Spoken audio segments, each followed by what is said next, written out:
Tá, sermos anjos, tá, né? lembrei aqui. Então, gente, então eu ia citar o versículo que diz que tá em Jó 10:11, que fala assim: de pele e carne me teceste, vestiste, e de ossos e tendões me entreteceste. Então, nós fomos revestidos, né, de pele e carne. Então, quer dizer que a nossa essência é espiritual, né? Nós somos um espírito que possuímos uma alma e estamos em um corpo, porque nós fomos revestidos, né? A gente teve esse revestimento. Então, gente, nós somos, em essência, espíritos, né? Seres espirituais. E o anjo nada mais é do que isso. É porque a gente colocou, né, anjo, mas aí, às vezes, quando a gente toca nesse assunto, as pessoas se assustam. Mas o anjo nada mais é do que um ser espiritual.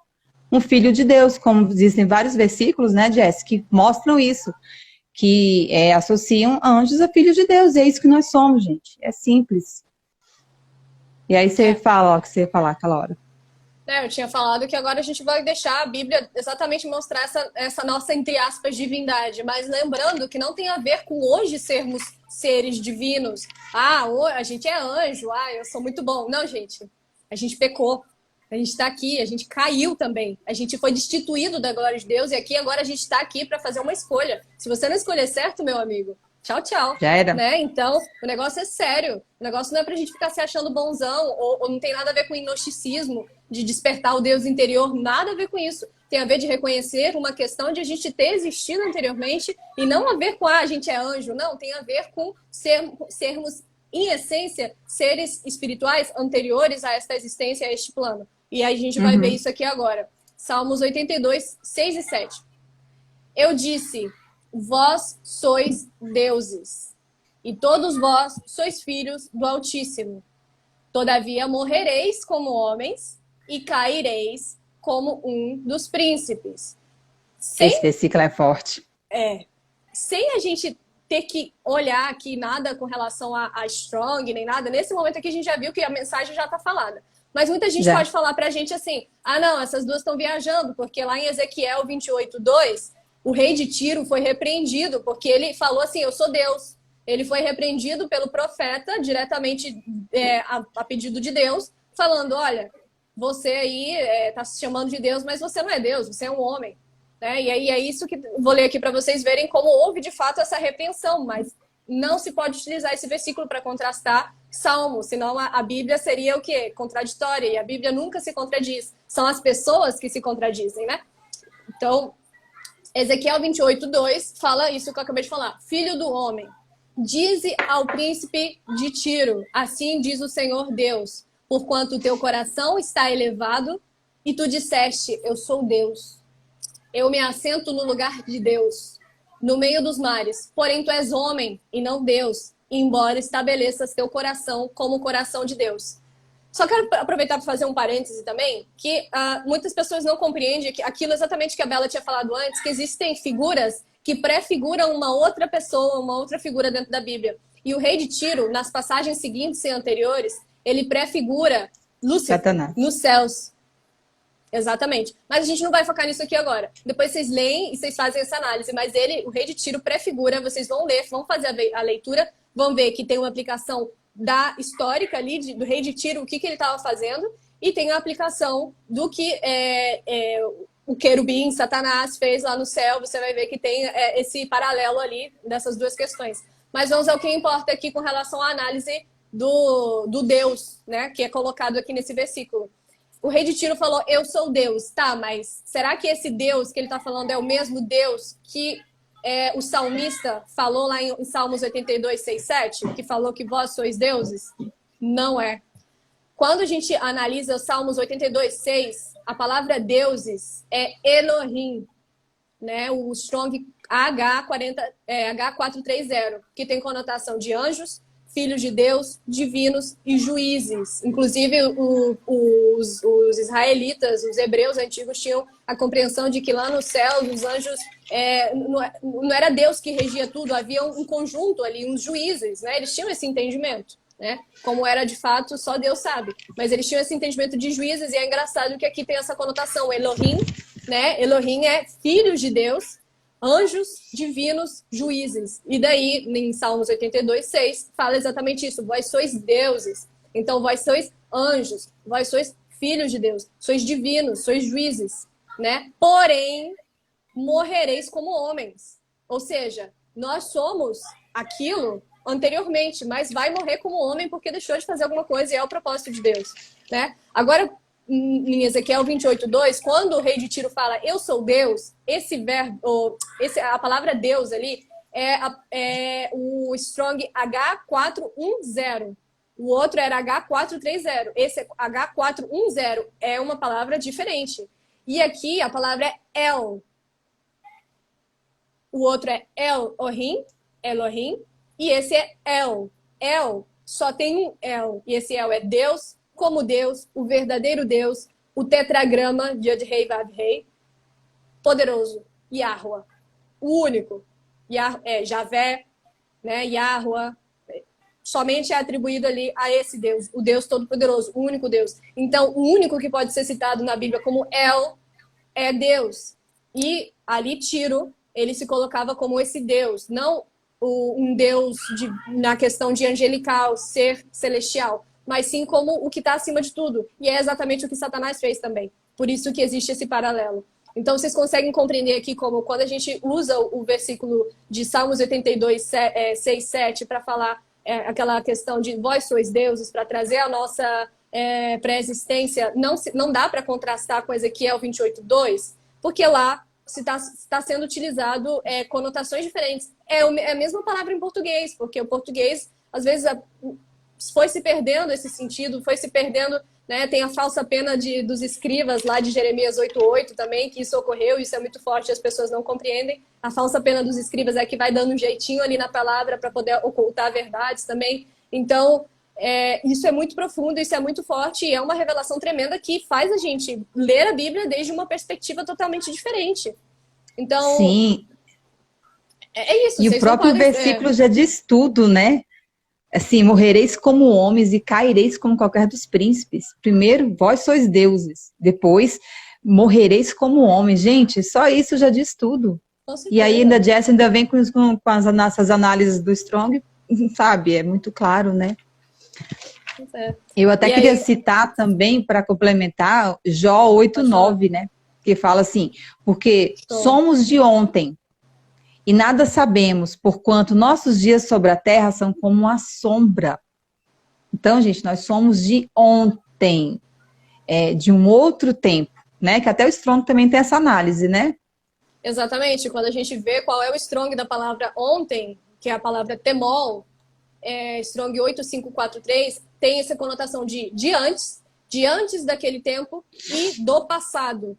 Ou seja, quando a gente vê de antes daquele tempo, foi traduzido como ontem para simplificar, mas também tem essa conotação de que é de algo anterior, de um tempo, aqui vivemos do tempo Cronos, e de um tempo anterior onde não havia tempo, o atemporal, né? Sim, incrível. E aí, gente, existe... Essa sombra, só para complementar, em sombra também tem a questão, né? Quando a gente vê o Strong de sombra, não vou ficar falando toda hora o número para não entrar aqui em chatice, mas a conotação de sombra é vestígio, e símbolo de transitoriedade da vida. Isso tudo está lá na definição do Strong. Aquilo que fica ou sobra do que desapareceu ou passou.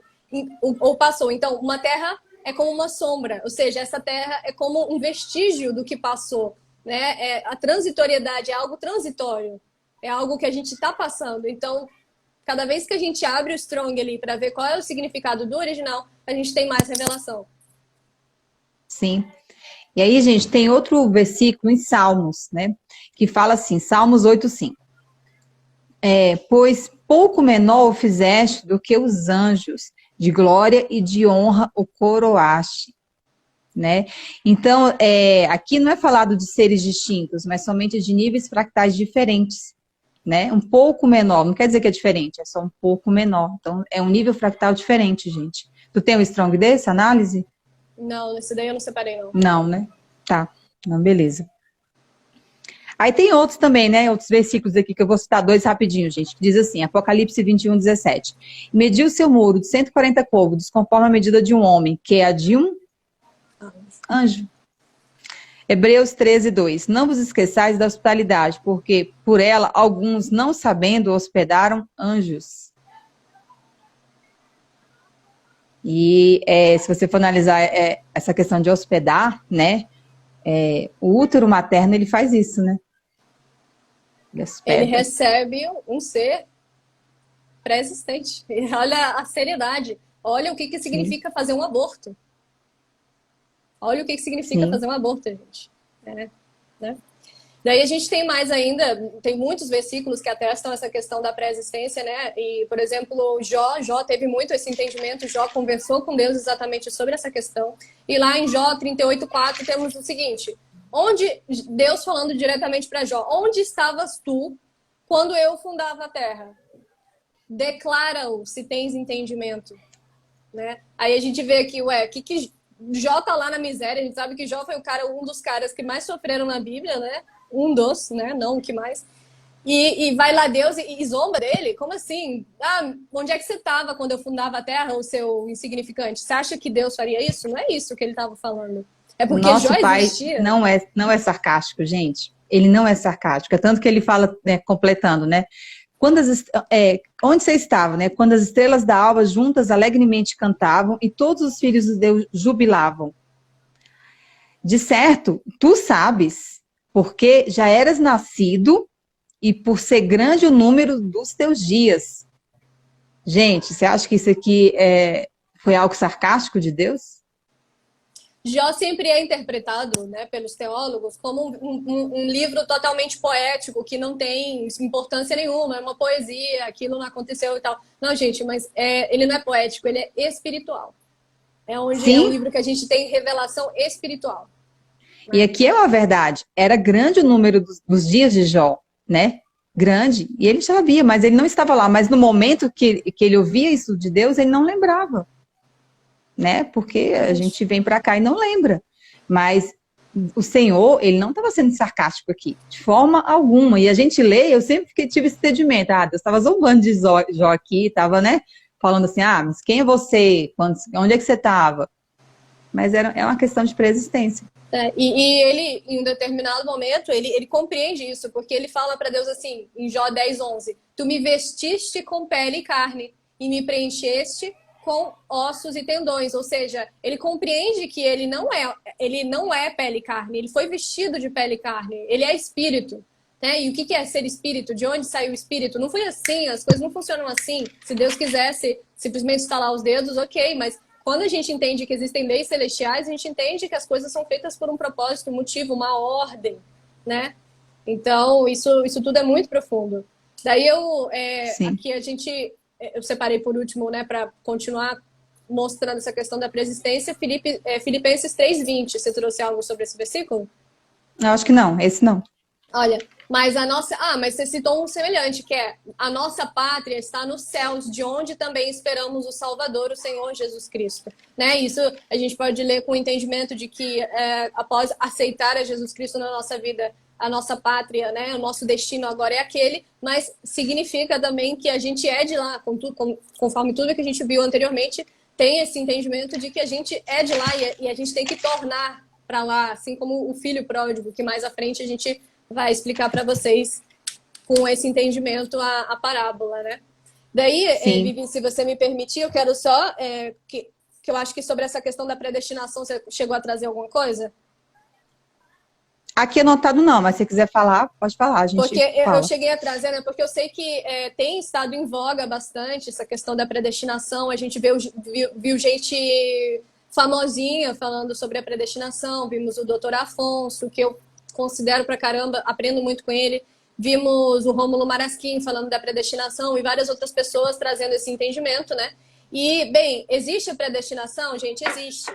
Ela existe, mas sem a compreensão da pré-existência e um outro elemento que são as duas sementes que existem na Terra, né? As duas sementes da serpente, que é colocado lá em Gênesis, lá em Gênesis 3:15, 3:15, quando a gente tem esse entendimento, a gente compreende melhor essa questão da predestinação que hoje está sendo utilizada por pessoas para falar que a gente já nasce ou salvo ou condenado. Como assim, gente? A gente nasce já salvo ou condenado? Olha todas as provações que a gente passa hoje aqui. Você acha que se a gente já nascesse salvo ou condenado, a gente teria necessidade de ter essa existência?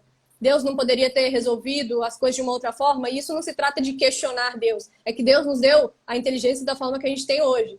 Então, Deus nos deu a inteligência para a gente também buscar a Ele. E para que, conforme a gente mais busca, mais a gente vai tendo entendimento, pedindo, de fato, direcionamento para Ele. E isso é uma coisa que, conforme a gente vai lendo a Bíblia e conforme vai entendendo a sua justiça, não bate com o caráter de Deus. Uma questão de alguém já nascer condenado e não interessa quanto que a pessoa condenada quer se consertar, ela não pode. Não tem isso. E eu vou mostrar aqui para vocês agora. Isso não combina com a justiça. Porque a justiça é a base do trono dele. Não combina, gente. De Deus. Sim. Fato. Então aqui a gente tem Mateus 24, 12 e 13. Quem sabe Mateus é um evangelho, onde a gente tem a vida de Jesus, né? E aqui é colocado da seguinte forma: e por se multiplicar a iniquidade, o amor de muitos esfriará. Isso é Jesus falando. Mas aquele que perseverar até o fim, esse será salvo. Então, a gente entende aqui o quê? Que aquele que perseverar será salvo. O que não perseverar não será salvo, né? Então, isso aí é o quê? Isso significa que está falando só de escolhidos, eleitos, no sentido de pessoa que nasceu salva? Não. Se a pessoa tivesse nascido já salva, nesse versículo ela não se encaixaria, porque ela precisa perseverar para ser salva. Né? E o que o pessoal da predestinação costuma falar é que, independentemente do que você fizer, você é salvo, entendeu? E num determinado momento você vai se consertar. Mas não é isso que a gente vê Jesus falando, os apóstolos falando. A gente vê versículos sobre predestinação, mas isso tem a ver com a pré-existência. Né? Mais um exemplo, Atos 2, 21. E acontecerá que todo aquele que invocar o nome do Senhor será salvo. Aqui tem a ver com aquele que confessar que Jesus é o seu Senhor e seu Salvador vai ser salvo. Todo aquele isso aqui não está sendo falado para um número específico ali, os vasos de honra especificamente, que isso tem outro contexto também. Não está falando para um número específico de pessoas que somente eles, se ouvirem e confessarem o nome de Jesus, vão ser salvos. Não. Todo aquele. Isso daqui é uma afirmação muito importante para ser desconsiderada. Né? Sim, porque o nosso Pai Celestial, ele deseja que todos sejam salvos e cheguem ao pleno conhecimento da verdade. E aí entra Jeremias 21, que fala assim: eis que põe diante de vós o caminho da vida e o caminho da morte. Então existem dois caminhos, duas escolhas. E aí cabe a gente decidir se quer o caminho da vida ou da morte. Porque nós estamos aqui, quando você entende a pré-existência, que nós estamos aqui para fazer uma escolha. O Pai quer que todos sejam salvos, cheguem ao pleno conhecimento da verdade, mas aí entra também a vontade humana. Porque mesmo o Pai poderoso, sendo onisciente, onipotente, onipresente, gente, mas ele, por amor, quem ama dá liberdade. Então, por amor à criação dele, ele dá liberdade, porque ele não quer robôs, ele não quer nada obrigado, ele quer que a gente faça por vontade nossa. Ele quer que a gente adore ele em espírito e em verdade. E isso tem que partir da gente. Ele quer filhos, não robôs. Isso nós estamos aqui para fazer uma escolha. Um dia nós ficamos em dúvida.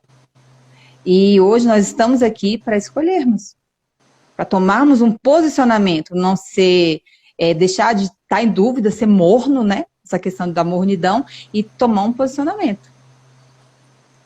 Exatamente. Né? Aqui mais um versículo que eu trouxe para essa questão da predestinação, né? Efésios 1:5, que é um versículo famoso para quem prega essa questão de predestinação calvinista, né? E nos predestinou para filhos de adoção por Jesus Cristo, para si mesmo, segundo a complacência da sua vontade. Ok, o que seria então, Jesse, esse predestinou? Por que está aí predestinou? Predestinou é algo pré-definido, né? Vamos olhar então o Strong. Aqui temos o G4309. Por orizo é a palavra predestinou no original, que significa decidido anteriormente, decretado na eternidade, ordenado. Gente, toda a compreensão que a gente fez aqui, toda a análise que a gente fez até agora, a gente não entende que houve um decreto anterior? Houve um decreto anterior para aqueles que deixaram de fazer a sua escolha, aqueles que ficaram na dúvida. Houve um decreto deles virem, nós virmos neste plano. Foi feito o sacrifício antes da fundação do mundo, do Messias, para possibilitar a nossa vinda aqui, porque o plano já tinha sido preparado, tudo já tinha sido construído, tudo já tinha sido pré-definido e pré-determinado. E foi feito tudo isso porque nós fomos destituídos, afastados da glória de Deus, e Cristo veio fazer esse resgate, cumprir esse plano, né? Então, nos levar novamente. Houve a predestinação no sentido de, previamente, ter sido decidido um destino para aqueles filhos que pecaram. Ele não ia simplesmente lançar todo mundo junto, porque ele é pai, ele ama. Então, aqueles que não souberam o que fazer, ele bolou um plano para que fosse feita a escolha, fosse apagada a memória e fosse feita a escolha novamente. E a nossa essência se revelaria ali nesse processo, nesse crivo que a gente acaba passando aqui. E vamos usar um pouquinho a consciência. Vocês não acham que realmente tanta paulada que a gente recebe diariamente, a gente não está aqui de fato para provar alguma coisa, a gente não está aqui de fato para encontrar um caminho? Eu acho que isso fica evidente. E a vida, ela é muito mais, gente, do que acordar, trabalhar, ir arrumar casa, e pagar conta, e pagar boleto, e dormir, outro dia continuar a mesma coisa. É muito mais, o sentido de nós estarmos aqui é muito mais profundo do que simplesmente pagar boletos, né, e ficar preso nessa corrida dos ratos o tempo todo, o trabalho, gente, é muito mais que isso, né, e a preexistência explica isso, nós estamos aqui por um motivo, a gente não nasce aqui aleatoriamente do nada, a gente não passa a ser gerado dentro do útero da nossa mãe do nada, a gente, não, gente, não é nada aleatório, nada. Até a gente podia falar sobre isso, Jess, agora, sobre a cota das almas. Só concluir, então, a questão da predestinação para ninguém chorar depois da questão da predestinação. Porque eu sou dessas, eu não quero dar nenhum espaço para vocês. Eu sou dessas. Vamos lá. Romanos 8, 29 e 30. Para quem ele conheceu antes, ele também os predestinou para serem conformes à imagem de seu filho, para que ele pudesse ser o primogênito dentre muitos irmãos. Além disso, aos que ele predestinou, a estes também os chamou. E aos que ele chamou, a estes também justificou. E aos que justificou, a estes também glorificou. Pera. Não, então, Jesse, mas aqui é onde está a questão, olha. Ele chamou alguns, e somente esses que ele chamou, ele justificou. E aí é onde entra a questão da predestinação, aí é onde entram os eleitos e os salvos. São esses que ele chamou, são os que já nascem salvos. Não. O que a gente aprendeu aqui agora com a pré-existência? Existe o terço que ficou na dúvida e o terço que não teve oportunidade, eles foram exilados. Então, esses não foram chamados, esses foram jogados fora, exilados. Esses são os anjos que não têm perdão, são os que vão lá ser lançados no fogo. Já os anjos que têm o seu nome escrito no livro da vida, né, no livro da vida do Cordeiro, porque foi escrito lá para que viesse aqui, né, viessem aqui passar por essa prova, são esses o que ele chamou, são esses que ele, pela morte dele, ele justificou. E agora, os seus pecados são justificados, conforme ali é a escolha que a pessoa fizer. Se o pecado do pior dos pecadores é justificado se ele aceitar o sacrifício de Cristo e mudar a sua conduta. Agora, se ele não aceitar o sacrifício de Cristo e não mudar a sua conduta, não vai ter como ter justificação para ele, porque ele não aceitou esse sacrifício. Vocês estão compreendendo aqui o peso da questão? Então, sim, ele chamou, né? Ele justificou e glorificou posteriormente, que vai ser na ressurreição, a um número seleto, o terço que pecou. O terço que pecou por ter ficado na dúvida, mas não o terço que se rebelou e arrastou a esses. O terço de anjos caídos, de fato, os anjos de Satanás, esses não estão dentro do aprisco, esses não são do aprisco do Messias. O Messias morreu por aqueles que não se decidiram anteriormente, aqueles que não souberam o que fazer. A gente não soube o que fazer. A gente era amigo de Lúcifer também. A gente era amigo de Deus. Lúcifer, ele era um grande anjo ali, que ele comandava as hostes. Ele foi colocado na Bíblia como ele tinha foi muito poder. Ele tinha muito poder e ele mandava. Sedução, sim. Né? E aí então, houve uma dúvida no coração. Houve uma dúvida. Houve uma né, dúvida que a gente se decidiu, mas ficou naquela, né? Poxa. Por isso essa oportunidade. Então aqui, vocês compreendem aqui agora esses versos da predestinação, como a pré-existência dá todo um outro sentido, dá todo um sentido profundo, mais profundo ainda. Porque quando a gente estuda a predestinação, e gente, eu já acreditei, eu já estudei, e eu já acreditei, até eu ainda, né, eu conheço a pré-existência há muito tempo.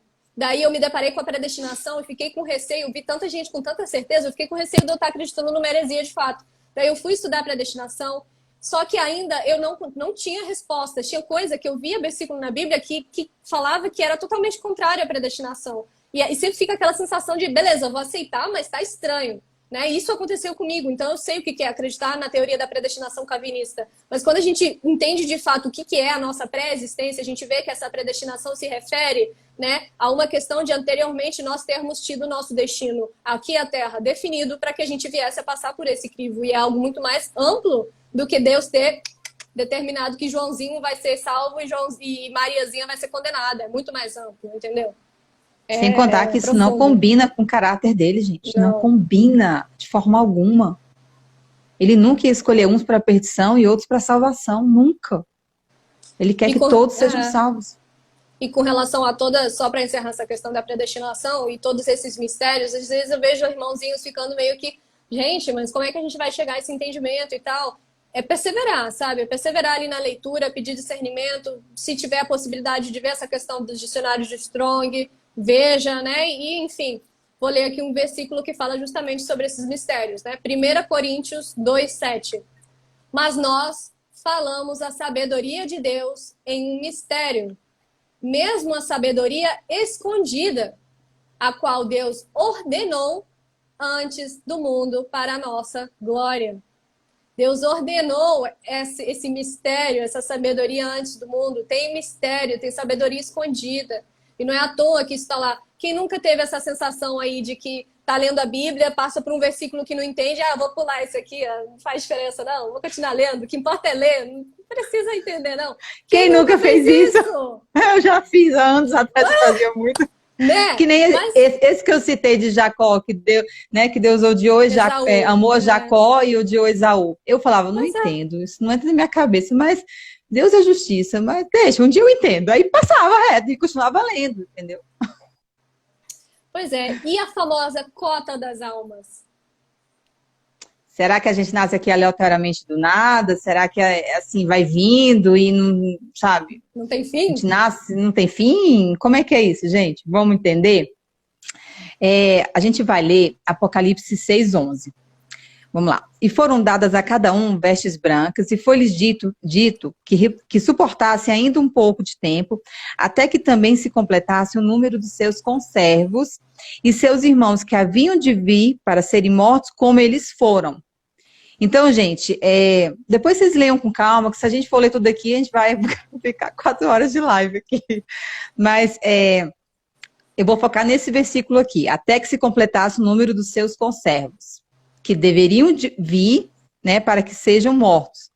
E então, gente, o que significa esse número? A gente vai ler agora, cadê? Em Gênesis, que Deus fala assim, que ele disse a Abraão, olha para o céu e conta as estrelas, se as pode contar. E acrescentou, assim será a tua descendência. Então, vamos fazer a análise aqui, gente. Estrelas significam anjos. Estrelas são anjos. Depois eu até vou fazer um vídeo essa semana explicando essa ligação, mostrando os versículos, que estrelas são ligadas a anjos. E aí, ele, antes disso, ele fala, e conta, né? Conta as estrelas. Então, se ele mandou contar, é porque existe um número. Não é algo infinito, não. Ele falou, conta as estrelas. Existe um número. E as estrelas são o quê? Anjos. E acrescentou, assim será a tua descendência. E aí, a gente vai em Isaías 46:26. Só fazer uma parte, rapidinho, tá, Vivi. Tá. Antes, já que você citou esse versículo, né? Quando a gente vê o Strong para a estrela, eu tinha separado aqui. Tem Ótimo. Kocabe, tá? Kocabe é o 3556 em hebraico, perdão. E tem a conotação de estrelas, a palavra estrelas, né? No hebraico, significado de irmãos, progenitura numerosa, personificação. O que é personificação? Personificação de um ser celestial ali de filho de Abraão, né? Então, personificação e, novamente, estrela. Então, a gente vê aí o significado de estrela, todas essas questões, além de anjo. Várias vezes os anjos são citados como estrelas, a gente vê isso muito em Apocalipse. né, tem muitos tem versículos. Também esse significado de irmão, progenitura, personificação, né? Pode continuar, irmã. Sim. E aí, gente, a gente lê Isaías 40, 26, que diz assim: levantai os olhos e observai as alturas. Quem criou tudo isso? Foi aquele que colocou em marcha cada estrela do seu incontável exército celestial e a todas chamou pelo nome. Então, quer dizer que, se a gente fizer a associação, estrelas significam anjos, e existe um número, porque ele mandou contar. E ele conhece cada uma pelo nome. É um ser específico, que há de vir até que se complete o número dos seus conservos. Então, existe uma cota de pessoas, de almas, né, a vir encarnar aqui nessa terra. Aí até a gente fala assim, encarnar, o pessoal já pula, né? Fala assim, como assim, encarnar? Não é de Deus não, isso aí. Gente, mas encarnar... Sim, que nem João, Jesus aconteceu isso, né? E o verbo se fez carne e habitou entre nós. Ele encarnou. Reencarnação não, gente. Reencarnação não é bíblico, né? Porque o homem só é dado morrer uma vez e logo depois disso vem o juízo. Mas aí, existe uma cota de seres espirituais a virem para serem encarnados, né? E até se completar o número dos seus conservos, então vocês entendem toda essa ligação? É incrível, né? É profundo, né? Sim, e aí a gente faz a análise, gente, por que o sistema hoje, ele trabalha tanto com essa questão de evitar, de dificultar das pessoas terem filhos, de virem filhos ao mundo. Porque hoje a gente vê, né, toda uma cultura, você vê que hoje na Europa as pessoas quase não têm filhos, tá? O país está envelhecendo lá, o território todo, porque foi trabalhado isso. Eu vi até eu não sei qual foi o país agora, que tinha uma propaganda, eu fiquei de cara, não tenha filhos. A China gente, tem muito disso também, né? Sim, né, eles têm essas políticas. Tem uma limitação, né, de um filho só por casal. Sim, e até, inclusive, também o aborto, né, que você citou anteriormente, porque, gente, a cada alma que vem aqui, cada neném que nasce, se aproxima a volta do Senhor. Se aproxima o cumprimento desse versículo de Apocalipse, até que se complete o número dos seus conservos.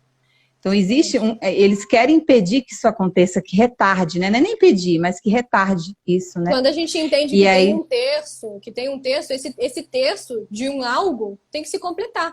Ele vai vir no terço. Existe um número, mostrei aqui, que ele mandou Abraão contar as estrelas. Então, quer dizer, se ele mandou contar, é que existe um número específico. Não é algo aleatório, não é algo que vem nascendo do nada, não. Existe um número. Que aí seria descendência. Existe ali tanto a poética, né?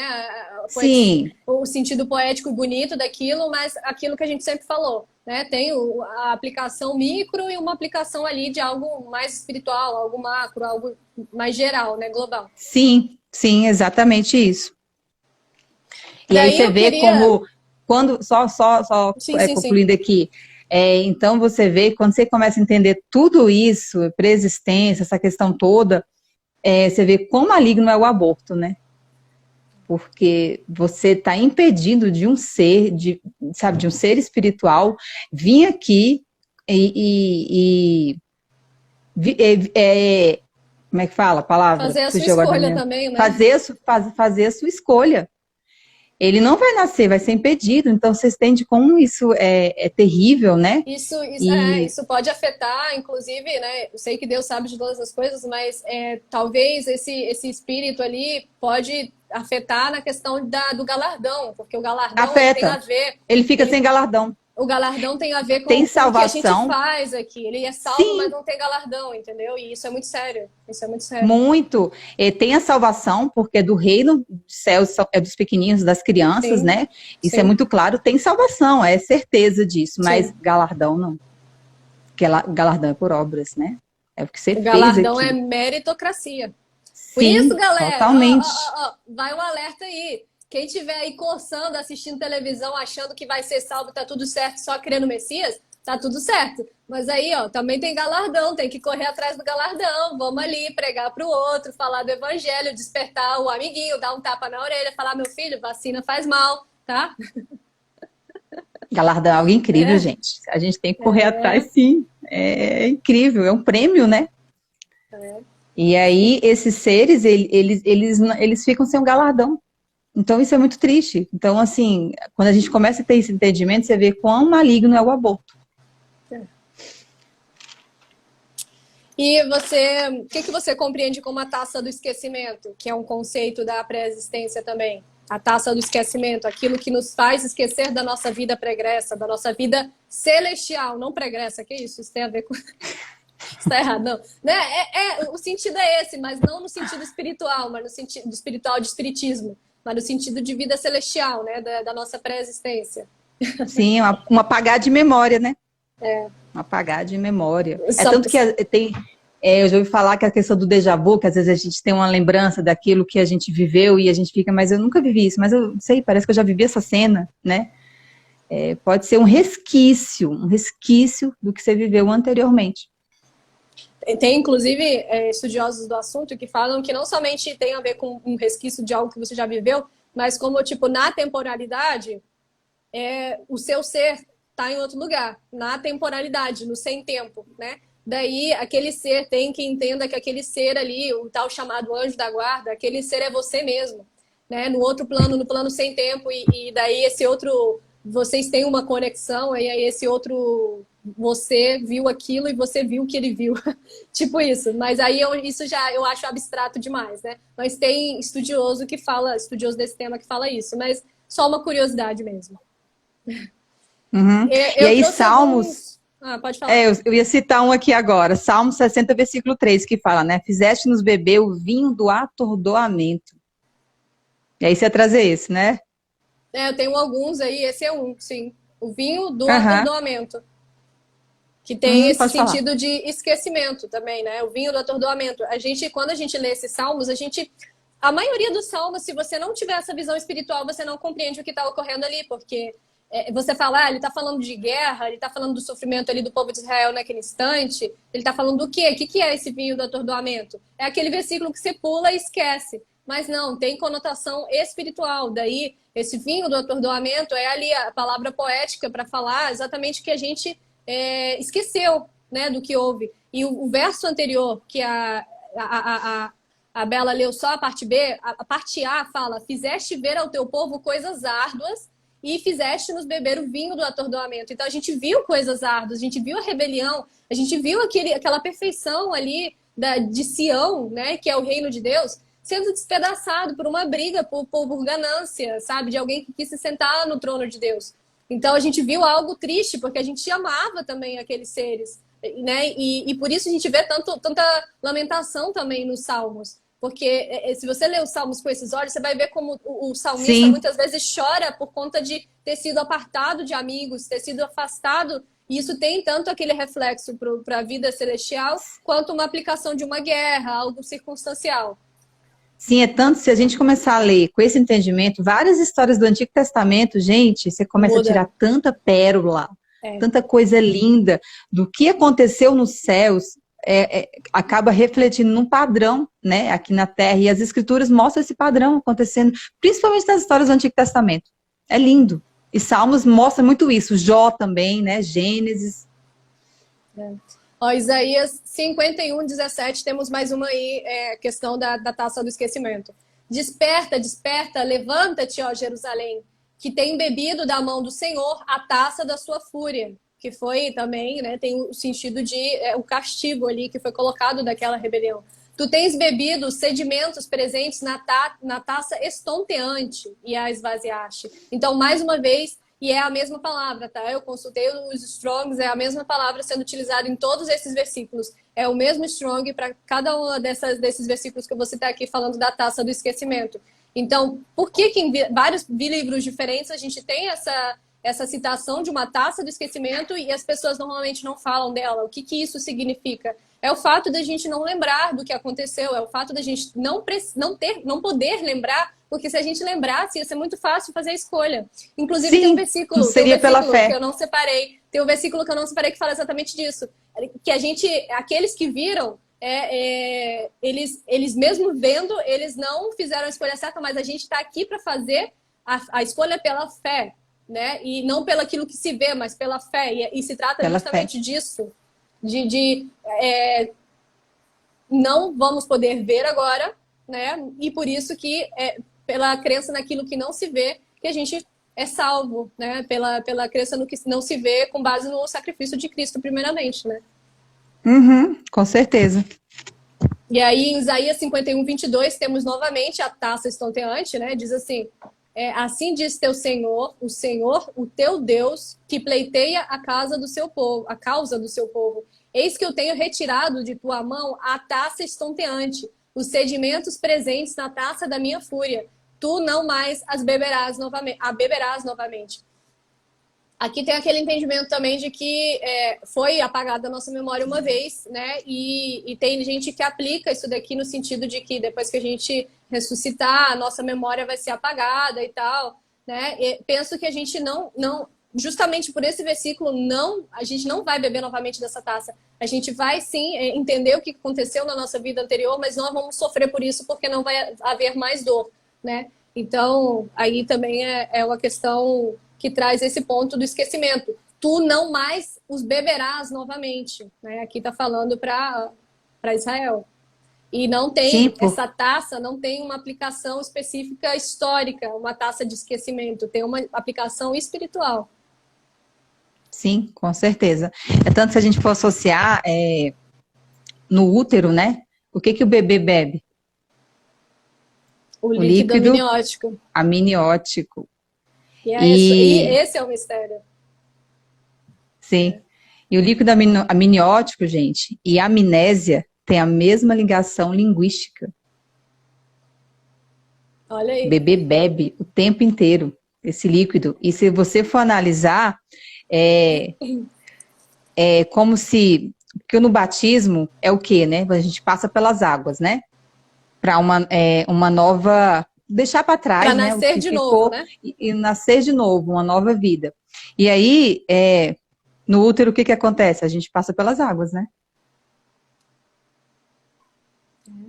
E você me lembrou, inclusive, de algo muito interessante, que não somente Esaú e Jacó teve toda aquela questão de que Deus amou um e rejeitou a outro, como eles brigavam no útero também.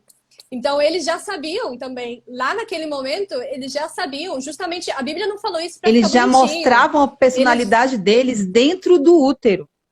Depois já eles esqueceram. Depois eles esqueceram daquilo, depois do nascimento, o esquecimento.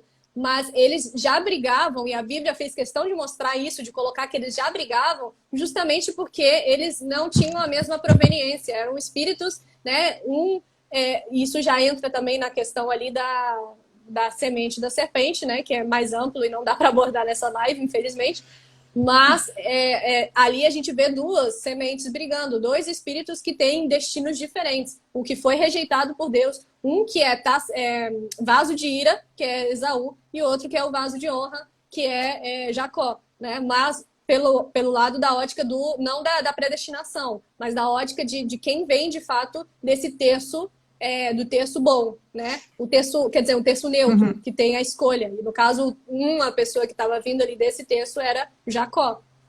Né? Então, essas águas uterinas, né, que são o líquido amniótico, representa, assim, né, como se fosse o primeiro batismo, né? A gente deixando para trás o que aconteceu e vindo aqui, né, cada um ao seu turno, no seu momento específico, fazer a escolha. E aí o líquido amniótico, ele faz essa ligação, né, que você falou aí sobre o vinho do atordoamento, né? E por último, eu queria trazer mais um que eu acho que arremata aí essa questão da taça do esquecimento, que é Salmos 88:18. Que colocaste para longe de mim amigos e companheiros, e o meu conhecido puseste nas trevas. Daqui o salmista está falando exatamente aquilo que a gente tinha falado sobre Lúcifer ter sido um de nós, né? Colocasse para longe de mim amigos e companheiros. Então, aqueles que estavam achegados dele, ele colocou para longe. E o conhecido, né? Ele tinha conhecidos ali, vamos dizer, das hostes de Satanás, era conhecido. Eles, você colocou nas trevas. Né? Então, aqui sim tem uma aplicação física e histórica, né? Nos contextos ali do salmista, mas também tem esse reflexo do que aconteceu nos céus, né? Onde os seus amigos, os seus queridos, os seus conservos, os seus irmãos, né, foram separados ali. A gente saiu da presença de Deus, da glória de Deus, fomos destituídos da glória de Deus e daquela vida em comunhão, em harmonia, e cada um foi para um canto aqui da terra. A gente veio nascendo sem sabendo onde que a gente ia nascer, a gente foi afastado, apartado. Daí esse Saulo tem esse entendimento também. Sim, aí a gente lembra o que a gente já leu no início da live, né? Falando que em Hebreus, né? Sobre os heróis da fé, que se na verdade se lembrasse de onde haviam saído, teriam oportunidade de tornar, se lembrassem. Mas por quê? Hoje a gente não lembra. Mas não quer dizer que não existiu. É igual um bebê, né? A gente não lembra quando a gente era, quando tinha 5 meses, quando tinha 8 meses, eu não me lembro. Assim, às vezes pode ter algum flashzinho, mas a gente não lembra da nossa primeira infância. Mas não quer dizer que ela não existiu. Exatamente. Com certeza. E aí, porque hoje, gente, nós estamos com os nossos sentidos limitados, porque nós estamos limitados a essa matéria. É tanto que em 1 Coríntios 13:12 fala, né? Porque agora vemos como em espelho, obscuramente. Então, veremos face a face. Agora conheço em parte. Então, conhecerei como também eu sou conhecido. Aí a gente lembra daquele versículo de Jeremias, né? E que ele já era conhecido por Deus. Então, nós já somos conhecidos, mas nós estamos limitados, nós não nos lembramos. A gente conhece em parte. Então, isso mostra como nós estamos limitados, né? Tudo isso e a gente não lembra realmente o que aconteceu. Mas vai chegar um momento que a gente vai se encontrar com ele face a face, e aí as escamas, tudo vai cair, a gente vai lembrar de tudo. E vai ser um grande reencontro, um grande resgate. Pois é. O que mais você tem para nós aí? Então é isso, né, gente? Eu acho que a gente citou muita coisa aqui. Acho que daqui um pouco vai cair de novo. Acho que deve estar beirando 1 hora. E assim, eu queria só aproveitar para fazer uma reflexão, né? Caso isso tenha sido difícil de penetrar no coração de vocês, né? Que não tem problema, é algo assim, isso aqui fica como um convite para vocês refletirem e estudarem por essa ótica, né? Não é uma imposição, é a nossa visão com base no estudo que a gente vem fazendo. A gente apresentou alguns fatos para vocês, por exemplo, a teoria do intervalo entre Gênesis 1:1 e Gênesis 1:2. Aquilo ali é um fato, aquilo está ali, é um mistério que está ali, que está no original, né? E a gente foi ali explorando outras questões para que vocês entendam também. A gente mostrou o significado original de algumas palavras para que vocês venham refletindo sobre isso nas próximas leituras, né? Mas cabe a vocês encontrar o caminho, né? Cabe a vocês, não é imposição. A única coisa que a gente precisa, assim, de fato, estar juntos é na crença em Cristo como nosso Salvador. Que Ele é o que nos remiu, né? Então, só que isso é o primordial. Por que é importante a gente entender sobre... Diante de tudo que a gente está vivendo, antes de eu falar, desativa os comentários. Está desativado. A gente vê que tá, não. Ativar? Ativar, quer dizer. Ativei. A gente vê o que o pessoal está falando. Aí. Pronto. E aí, diante de tudo que a gente está vivendo, gente, né? A gente está vendo as coisas acontecerem e a gente tem que tempos difíceis virão, né? Então, a gente saber ter alguns conhecimentos mais profundos, principalmente que aqui nessa terra nós somos peregrinos e forasteiros, que a gente não tem que ficar no desespero, ai meu Deus, é porque está acontecendo isso e o que eu vou fazer da minha vida? Mas, gente, quando você tem o entendimento da pré-existência, você passa a enfrentar tudo de maneira mais corajosa, de maneira destemida. E menos materialista também. Sim, você enfrenta, se for necessário passar fome, necessidade, até por morrer por Cristo, você enfrenta. Por quê? Porque você tem dentro do seu coração que o teu reino não é daqui, assim como o Messias disse, que nós somos peregrinos nesse local. E que tudo isso vai passar, gente. Existe um reino celestial à nossa espera. Existe algo muito maior. E é tanto que eu queria testar um versículo para vocês, que diz assim: agora dessa última casa será maior do que a primeira, diz o Senhor dos Exércitos, está em Ageu. Então, gente, quer dizer que houve uma primeira casa, mas que a glória da segunda vai ser muito maior. Aí a gente lembra daquele versículo que diz, né, que nem olhos viram, nem ouvidos ouviram, nem jamais penetrou em coração humano, o que Deus tem preparado para aqueles que o amam. Então, vocês entendem isso?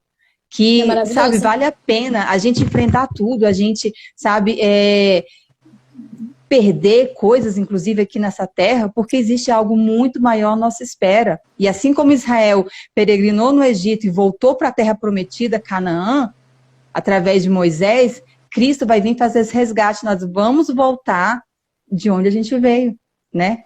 De Sião, que lá é o nosso lugar. Nós iremos retornar. E aí, gente, isso para mim me traz muita tranquilidade saber de tudo isso. No ano de 2020, no início do ano, eu comecei a orar em cima de um versículo que diz assim: clama a mim e responder-te-ei, anunciar-te-ei coisas grandes e ocultas que não sabes. E eu ficava, mas o que é que eu não sei? O que é grande e oculto que eu não sei, Senhor? Eu ficava, mas por que você colocou isso na Bíblia? Então deve ter alguma coisa que o Senhor quer mostrar. E na Bíblia diz que ele revela os segredos dele, a profundidade para aqueles que temem, né? Que buscam, né?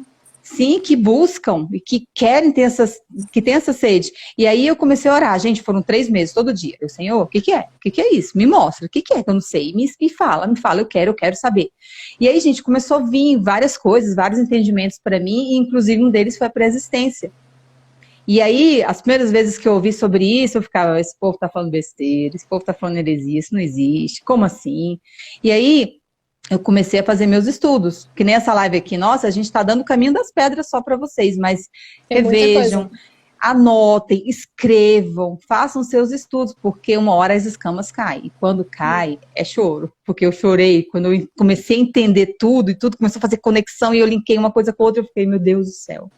E aí, hoje, eu enfrento tudo de maneira bem mais destemida, porque eu sei dentro de mim que eu sou peregrina nesse local, que tem algo muito maior à minha espera. E quando isso penetra de fato no seu coração, quando eu falei que você se torna até menos materialista, você entende aquele versículo que Jesus colocou, aquela palavra que Jesus deixou pra gente de não acumular tesouros nessa terra, e sim nos céus, no sentido do galardão, inclusive. Porque lá será o nosso destino, de fato, duradouro, aqui é transitório. Então, a gente tem visto sofrimento, dor aqui, a gente tem passado por provas, testes diários, matar um leão todo dia, tudo mais.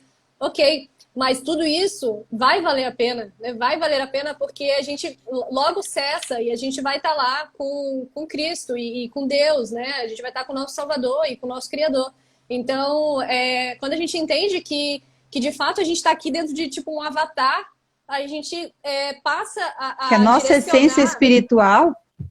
a nossa essência espiritual, a gente passa a direcionar as nossas ações, né? Tendo esse entendimento, as nossas ações que condigam com esse ser espiritual. Você passa a ver que tem coisas que não te edificam mais e você não deve botar a tua atenção naquilo que vai te afastar do Criador, vai te afastar do retorno para sua casa. Se trata de retornar para casa. E essa casa é maravilhosa. Essa casa está junto do que criou tudo. Então, a gente entender isso daí é muito importante para a gente fazer tudo aquilo que às vezes um pessoal me manda mensagem. Como é que eu faço para deixar para trás aquilo que eu não consigo deixar para trás? Entender esses mistérios de que a gente tem que... A gente é ser espiritual e conforme a gente faz essa conexão com o Criador, a gente vai conseguindo deixar coisas que não interessam para trás. A gente vai conseguindo se desvincular ali deste mundo que nos prende, nos tenta distrair com tantas possibilidades, crescimento disso, daquilo e tal, né? Ok, a gente tem a vida terrena que tem que viver aqui, mas o que é aquilo de colocar em primeiro lugar o reino dos céus? Que a gente, às vezes a gente não compreende como que eu faço isso. É se dedicar a Deus e entender que você é um ser espiritual que precisa de coisas espirituais, né? Sim, porque o que a gente é hoje aqui, gente, profissão, onde você mora, os recursos que você possui, não define quem você é. Não define, não interessa se você é um grande médico ou você é uma empregada doméstica, não interessa, não, nada, essa questão não define quem realmente nós somos, porque nós somos seres espirituais, passando por uma experiência em carne e sangue, né? Então, a gente não tem que ficar limitado a isso aqui. E aí, gente, eu queria ler para finalizar, né, fechar tudo isso, falando da parábola da ovelha perdida, né? Porque, só lendo aqui rapidinho, qual de vocês que possuindo 100 ovelhas e perdendo uma, não deixa as 99 no campo e vai atrás da ovelha perdida até encontrá-la? E quando a encontra, coloca alegremente nos ombros e vai para casa. Então, nós somos a ovelha perdida. Não é um desviado de um templo religioso, de um templo físico, não, Assim gente, como a do filho de nenhuma pródigo. denominação, igual a do filho pródigo. Eu já até fiz um vídeo sobre isso. Gente, somos nós somos a ovelha perdida. E nós estávamos em um aprisco. Nós tínhamos um lugar. E aí, Jesus veio fazer esse resgate, porque ele é o bom pastor. E aí, ele, né, coloca no ombro e leva para casa. Então, vocês entendem? Nós somos as ovelhas perdidas que Jesus veio resgatar e nós vamos voltar para casa. Então, isso é lindo, muito lindo. É muito lindo. Teve uma pessoa que perguntou como saber se é escolhido. Gente, pelas obras os conhecereis, né? Lembrando que aqui a gente não falou de predestinação de vaso de honra, sendo alguém que já nasce salvo ou condenado. A gente falou porque o Pai deseja que todos sejam salvos. Então, se você tem no seu coração esse desejo ali de se conectar com o Criador, de alcançar ali, né, o perdão e a salvação, né, pode ter certeza, continua no propósito. Porque aquele que é perdido, aquele que não tem seu nome escrito no livro da vida, esse daí não tem vontade. Esse daí é essa elite que a gente vê que está escravizando a gente. A elite que a gente vê escravizando. Você acha que esse povo aí está preocupado em ganhar salvação? Eles estão pisando na nossa cabeça de propósito, eles sabem. Então isso daí eles já entra na questão... da parte da geração de Gênesis 3:15. Depois exatamente, leiam lá e reflitam. Exatamente. Eu vou abordar isso na página, vou começar a abordar. É mas importante, eles fazem parte uma dessa geração. Importante. Então, tá gente, tudo conecta. Eita, fé, então vai acabar. Gente, olha, amei essa live. Só fazer uma pergunta para vocês. Por que Deus deixou a serpente entrar no Éden? Né? Por que Adão e Eva não tinham acesso total a Deus ali no Éden? Por que disso? Ali já tinha começado o teste, gente. Por que Deus deixaria a serpente entrar no Éden? Ele tinha acesso. Porque aquilo já fazia parte do mundo que jaz nele. Por uma questão de direito, por uma questão de leis espirituais. Então, reflita nessa questão. O Éden já era um grande teste. Já era. Gente, ó, as dúvidas, os comentários, coloca no comentário da live que a gente vai ler todos. Porque né? já tá aqui, tá? 12 segundos, não vamos iniciar mais uma, tá? 9 segundos. Não, vai acabar. E aí, coloquem lá nos comentários, ó, gente, gratidão, viu? Obrigada